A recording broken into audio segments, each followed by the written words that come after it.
एक समय की बात है। उत्तर भारत के एक पहाड़ी इलाके में एक छोटा सा शहर बसा था, अमृतपुर। ये शहर अपनी खूबसूरती, शांति और अनोखी बातों के लिए जाना जाता था। पर इस शहर की सबसे बड़ी खासियत थी, यहाँ रहने वाले लोग धीरे धीरे अपनी पुरानी बातें भूल जाया करते थे। पहले पहल लोगों ने इसे उम्र या व्यस्तता की वजह समझा, लेकिन धीरे धीरे सबको महसूस हुआ कि यहाँ यादें टिकती ही नहीं थीं। रमेश, एक नौजवान लेखक, शहर के बाहर से यहाँ कुछ महीनों के लिए किराए पर रहने आया था।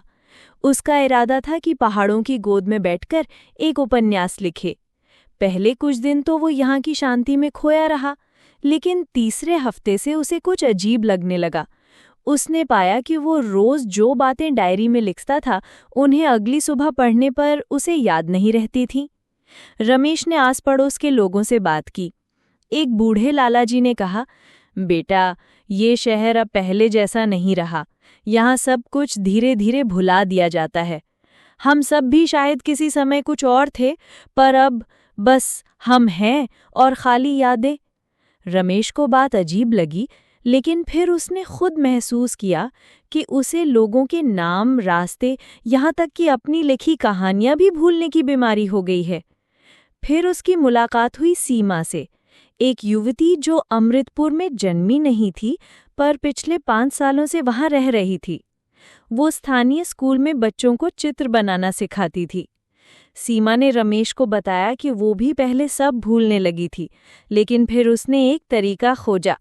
वो हर दिन की बातें एक विशेष डायरी में दर्ज करती थी और हर सुबह उठते ही उन्हें दोबारा पढ़ती थी।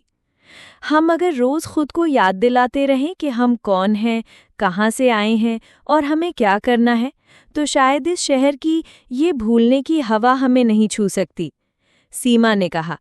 रमेश को सीमा की बातों में सच्चाई लगी। उसने भी एक अलग डायरी बनानी शुरू की। नाम था भूलने वाला शहर।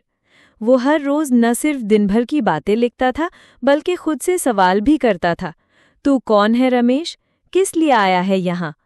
धीरे धीरे उसे अपनी पुरानी यादें वापस आने लगी। वो अपनी अधूरी कहानियों को पहचानने लगा, और सबसे बड़ी बात, वो ये समझ गया कि ये शहर सिर्फ एक जगह नहीं, बल्कि एक स्थिति है, जब इंसान अपनी पहचान, उद्देश्य और सपनों को भूल जाता है। कुछ महीनों बाद रमेश ने अमृतपुर को अलविदा कहा। जाते वक्त उसने सीमा को अपनी किताब की पांडुलिपि दी। किताब का नाम था भूलने वाला शहर। उसने किताब में लिखा, अगर तुम कभी खुद को भूल जाओ तो ये किताब खोल लेना। हर पन्ना तुम्हें याद दिलाएगा कि तुम कौन हो। कहते हैं आज भी जब कोई मुसाफिर अमृतपुर आता है और खुद को खोया खोया सा महसूस करता है, तो वहाँ की लाइब्रेरी में जाकर रमेश की किताब पढ़ता है और फिर उसे याद आता है कि वो क्यों आया था, वो क्या करना चाहता था, और सबसे ज़रूरी कि वो कोई है। Thanks for watching. Please like and subscribe the video.